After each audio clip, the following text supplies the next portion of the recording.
problema? Bakit ba? Ano problema?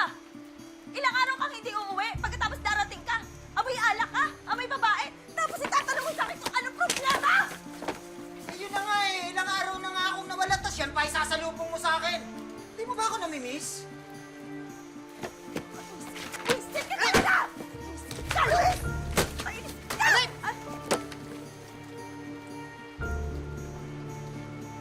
Kanina ka pa, ah. Alam mo, pinagpapasensyahan kita pero pinipilit mo ako eh. Ano, ha? Ayaw sana kitang patulan eh. Pero pinipilit mo ako eh. Ha? Pa, tama na pa! Papa! Papa! Ha? Ito ba gusto mo? Ha? Ito gusto mo? Papa, tama na pa! Alam mo kasi, pag hindi ko kayo inaaway, huwag niyo ako pinipilit nagkalitin. Ha? Kung hindi, ito mangyayari sa'yo. Alam niyo naman ha? Alam kita eh, di ba? Di ba? Papa, tama na. Sige na. Oh, tignan mo. May kumakatok na naman. Malamang yung mga kapitbahay natin nagagalit na naman dahil sa ingay. Ano yung ginawa mo? Pa!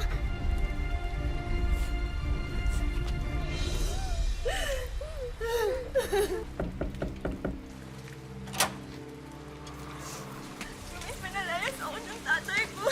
Nalaman niya yung tungkol sa atin. Ano gagawin ko? Saan ako pupunta? Wala akong kakilala dito. Ano ba? Ha? Ano gagawin ko? Sige, sige, sige. Pupunta. Sige, halika. Dito ka. Halika, pasok ka muna. Ano gagawin? Dito ka, titira. Okay? Siya nga pala si Victoria. Siya yung kasama ko nung mga nakaraang araw na wala ko. At dito siya titira.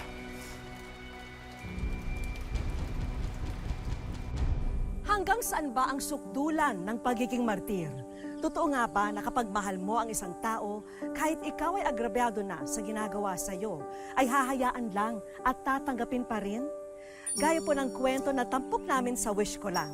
Ngayong hapon, storya ng pagmamalabis at pagtitiis, alang-alang sa pag-ibig. Pa? Nagbibiro ba kayo? Dito niyo pa titirahin yung babae niyo? Eh, ano ngayon? Bakit? Eh, pamamahay ko to ah. Pa! Wala na ba talaga kayong pakialam sa amin? Hindi niyo ba kami bibigyan ng kahit konting kahihiyan man lang? Hoy! Bunganga mo ah. Wala kang pakialam kung anong gustong kong gawin. Pamamahay ko to. Anak lang kita. Kung ayaw mo dito, at kung nahihiya ka sa mga ginagawa ko, lumayas ka. Lumayas kayong lahat! Wala kayong karapatang questionin kung ano gusto ko. Bahala sa'yo. Kumuha ka nga ng tubig. Dito ka. Doon ka, anak. Ito ang Mami Victoria nyo, ha?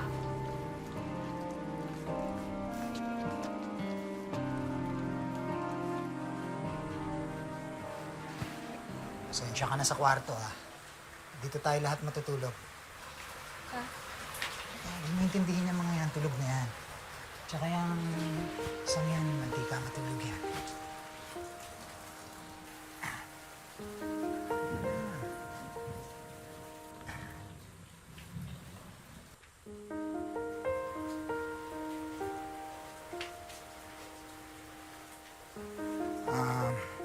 Sa Sabado nga pala, anniversary ng pabrika. Imbitado ang mga pamilya. Pupunta tayo lahat, ha? Hmm?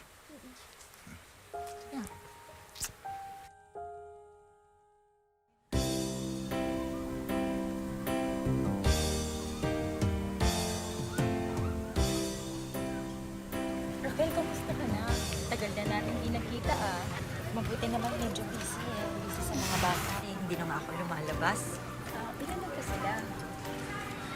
5 na, Mare. Saan nga pala si Lourdes? Eh, ang sabi niya, dito na lang daw kami magkikita-kita eh.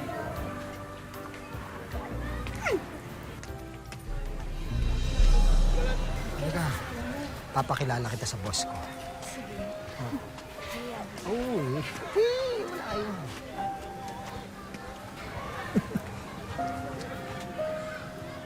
Oh, nandito Dito na pala kayo. Kanina pa kayo? Sana sinabi mo sa akin isasama mo siya. Hindi na lang kami pumunta ng mga bata. Eh ano naman kung sinama ko siya dito? Eh kasama nga natin siya sa bahay, di ba? Uuwi na lang kami ng mga bata. Kararating ko lang, uuwi na kayo. Mamaya na. May palaro dyan mamaya o masaya yon. Tapos may raffle. Malay mo, manalo tayo. Hindi na. Uuwi na lang kami. Luis! Pag sinabi kong hindi kayo uuwi, hindi kayo uuwi.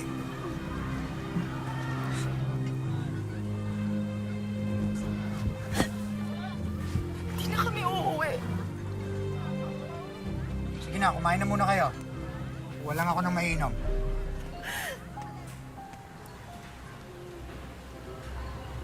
Raquel?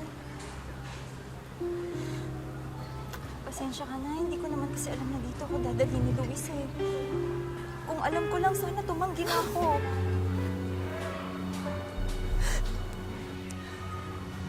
Alam mong may kinakasama siya. Alam mong may mga anak kami. Sana noong pa lang tumanggi ka na. Kapal din talaga ng mukha mo, no? Wala ka na bang kahihin sa sarili mo? Lalo, wag dito. Nakahiya parang awa mo. Huwag dito? Ngayon nahihiya ka na. Pero nung pumatol ka sa may pamilya at halos tatay mo na, hindi ka nahiya. Oo, bakit? Saan ka pupunta? Wala ka parang awa mo. Nahihiya ka? Ha? Grabe! Pagkatapos mong lumande, ngayon mahihiya ka. Eh, yung kahihiyan namin, naisip mo ba yun? Ano ka ba naman? Hoy, Maria Luisa! Wala kang karapatang bastusin to si Victoria! Huwag kang bastos, ha? Ayoko na dito na hindi ko na kaya! Para sa dali!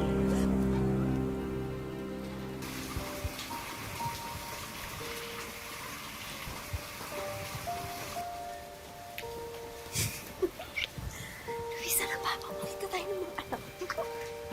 Magigising yan. Kung bahala.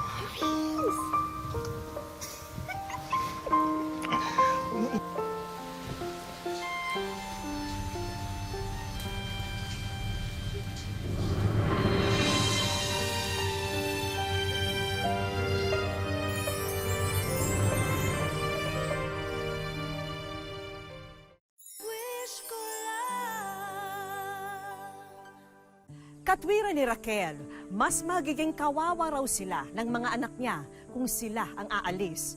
Kaya kahit masakit, pilit na lang niyang tinanggap ang sitwasyon nila na may kahati siya sa puso ni Luis. Hindi nagtagal, nagdalang tao si Victoria. At kasabay nito ang pagbubuntis din ni Raquel sa kanyang bunsong anak.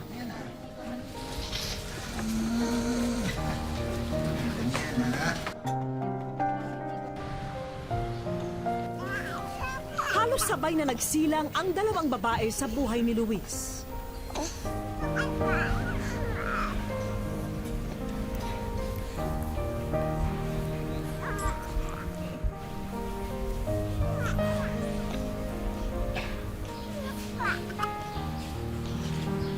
At sa loob ng 3 taon, nadagdagan pa ng 4 na bata ang pamilya nila.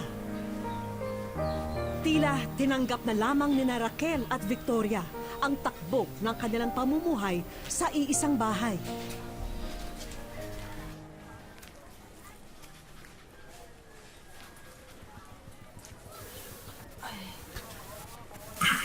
Grace! Grace! Gising na, anak. Paliguan mo na yung mga kapatid mo. Magluluto na ako ng almusal. Grace, di ba may eskwela ka pa? Kasi mo na yung sarili mo, ako na bahala sa maliliit. Okay lang po, kaya ko pa. Ay, hindi, sige na. Mas madami tayong magagawa kung ako na magpapaligo sa mga bata. Sige na. Sige po, salamat. Oy, mga bata, batang makukulit, gising-gising na. May pasok pa kayo, di ba? O, dali, ligo na. Dali na, ligo na. Ligo na kayo. Ba? May natutulog pa, ingay-ingay nyo. Pasensya ka na, Luisa. Teka nga muna. Di ba maaga yung shift mo sa pabrika? Ba't ka pa naliligo?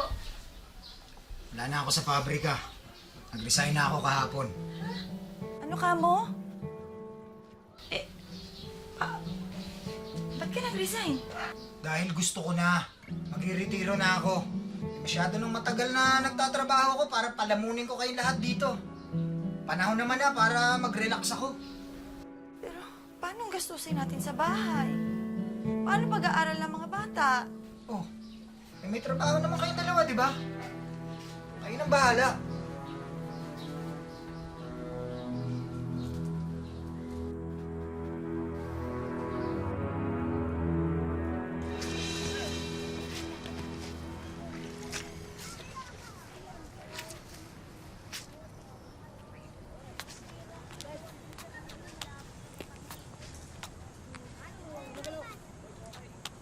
Raquel?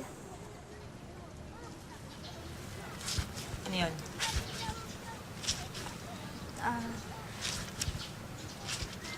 Naikwento kasi sa akin ni Lowely na hindi pa sila nakakabayad sa eskwelahan. Kumita naman ako dun sa inaahentehan ko.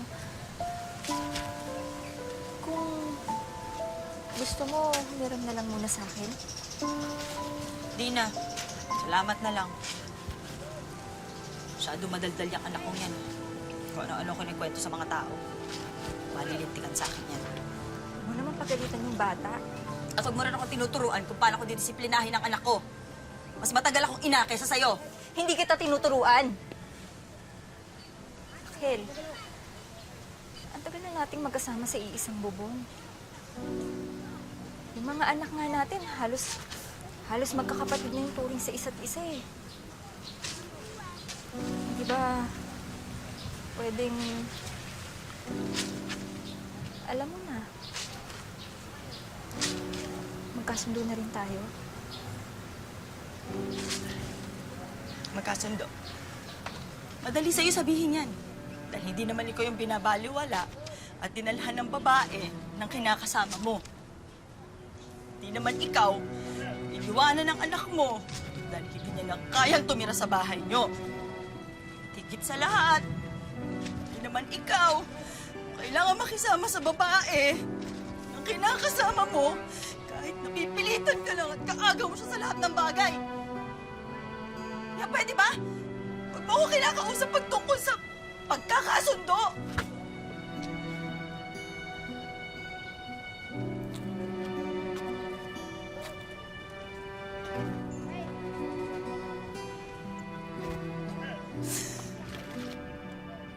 O yan na, sariling atin, pagyamanin.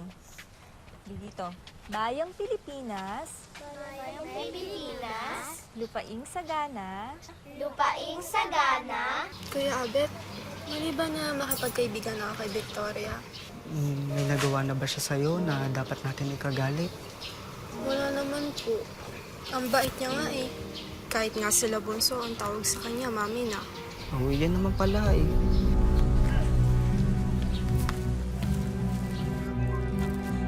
Mama? Mama? Papa, Kuya, tulong! Papa, Kuya, tulong!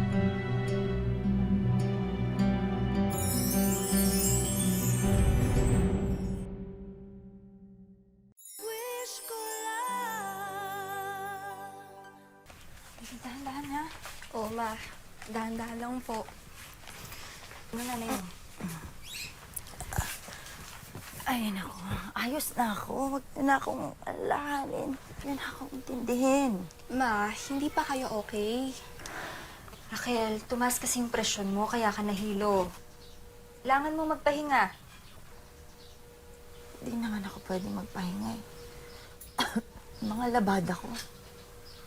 Huwag mo nang intindihin yon. Ako nang bahala sa lahat. Kayo masyado mag-alala dyan kay Raquel. Matibay yan. Kaya ako nga pinili yan eh. Pa, may sakit si Mama. Alis kayo? Bakit? May magagawa ba ako para dagdagan yung dugo ng mama mo?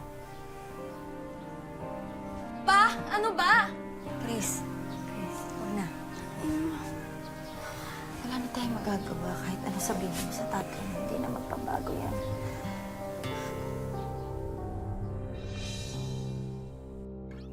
Ang magkaroon ng karibal sa kabiyak ay nasikmura na ni Raquel.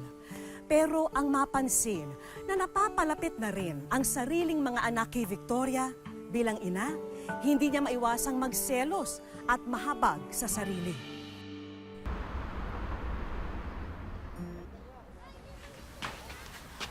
Uy, kamusta kayo? Kamusta? Tignan mo naman ikaw, pawis na pawis. Halika nga dito. Batang to, oh. Saan ka ba naglaro? Ha? Secret po. Secret po. Kung kakasakit ka sa ginagawa mo, halika nga. Halika natin yung... Ayayam. Sige.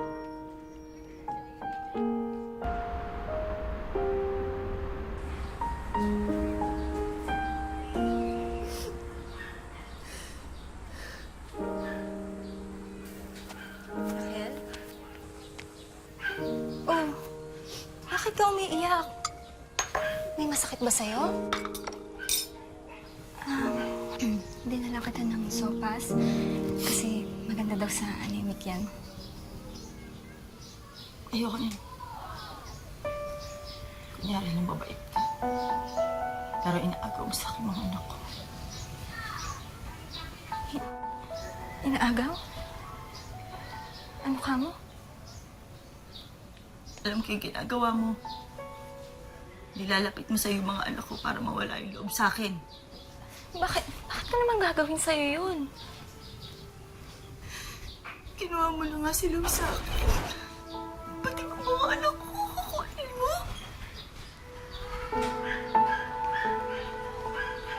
Raquel, alam kong malaki naging kasalanan ko sa'yo. Sa'yo at sa mga anak mo.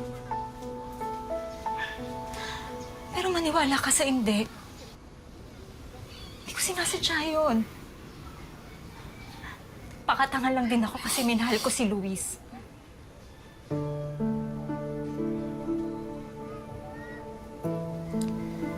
Ang ibig kong sabihin, sana mapatawad mo.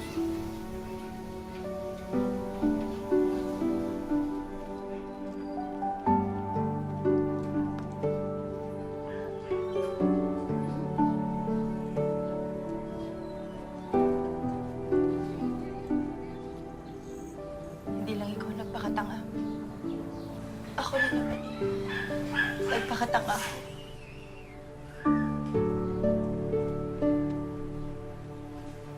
Minor de edad ako nung nakilala ko si Luis. Nagpabola ako sa kanya. Tulad mo rin. Sumama ako sa kanya kahit mag-asawa siya. Kahit ilang beses siya mambabae, hindi ko siya maiwan. Kahit ilang beses ako saktan, hindi ko siya maiwan. Minsan nga pakiramdam ko, parang karma ko na to dun sa unang pamilya niya.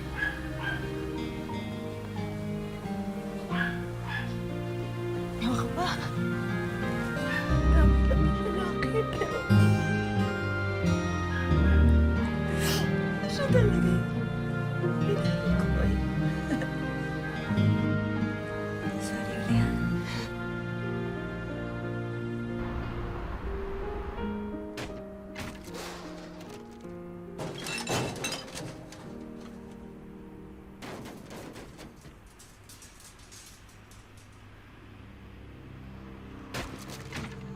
Akin na yung pera. Huwag mo akong gagawin. Alam ko may pera ka pa. Wala akong pera. Nagbayad ako ng utang sa tindahan, di ba? Malaki benta mo kahapon. Nakita ko sa mga resibo. Luis, para sa mga bata yon, hindi para sa babae mo!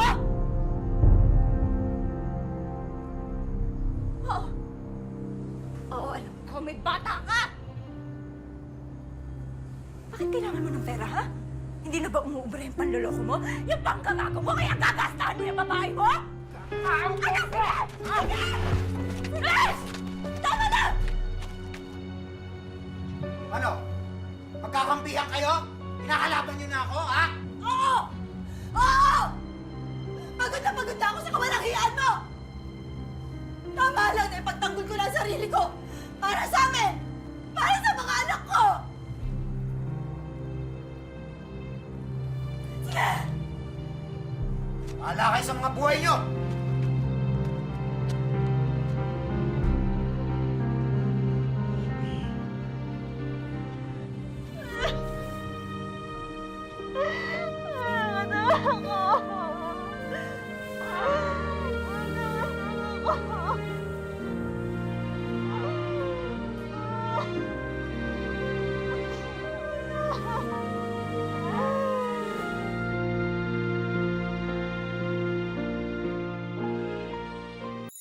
Wish ko lang 25 years lang nakalipas mula nang nagkasama sa iisang bubong ang mga babae sa buhay ni Luis. At ngayon po, kamustahin natin sina Raquel at Victoria. Hello ho, welcome sa Wish Ko Lang. Kayo si Raquel at Victoria. Tama. Sige ho, upo ho tayo. Marami akong questions. Naku, welcome po sa Wish Ko Lang. Thank you very much at na-share niyo yung story niyo sa amin. Talagang, ano pakiramdam po na ganon? Hindi ba kayo nagkakailangan sa isa't isa? Sa isang bahay? Sa umpisa lang po yun. Pero kasi mabait siya eh. Mabait siya, mapagbigay siya. Eh siya po mabait din. Nung umpisa na masakit siyempre. Dahil Kayo ganun yung nga, nauna eh, no? Pero nananaig sa akin yung ng mga anak ko. Dahil sa anak ko, hindi ko pwedeng yung tatay nila kasi mahal nila yung tatay nila. Nung nalaman mo, ano yung naging reaksyon mo? Nung nalaman ko, maraming pagsisisi. Kasi, kung totoo na ako, 30 years old eh. Inalagaan ko yung sarili ko. Pero, napunta ako sa hindi maganda. Kaya, nandun na yun. Kapalaran. Sabi ko, kapalaran. Masakit. Opo. Sakit. Kahit umalis na si Luis sa kanilang bahay, nanatiling magkasama sina Raquel at Victoria na parang magkaibigan. Pareho nila sinusuportahan ang isa't isa. Si Victoria ang naghahanap buhay bilang labandera, samantalang si Raquel naman ang bahala sa mga gawaing bahay. So kayo yung pinaka-housewife, kumbaga, tapos kayo yung parang breadwinner. Oh, ganun. Parang mag-asawa rin pala, no? Paano madalang pagkain, mabili natin. Kasi pag dumarating yan siya, sa hapon, pag may kita na siya, may dalan siyang, namimili na siya sa palengke. Doon mo makita yung mga bata na tumangtuwa pag dumarating na siya. So parang si Victoria yung naging tatay, no? Kasi siya yung Parang nagtatrabaho, ganon. parang gano'n. Di ba naging kakaiba para sa mga bata yung lumalakas na ng gano'n? Noong una, tanggap rin nila. Alam mo, ang mga anak ko, mahal siya. Ang tawag sa kanya, mami. Yung mga anak niya, mahal din ako ang tawag sa akin, mama din. Dito sa lahat ng pinagdaanan nyo, ano yung pinakamahalagang leksyon na natutunan nyo? Pag-ibig ng pag-ibig sa pamilya, pagmamahal. Yun lang. Yun lang.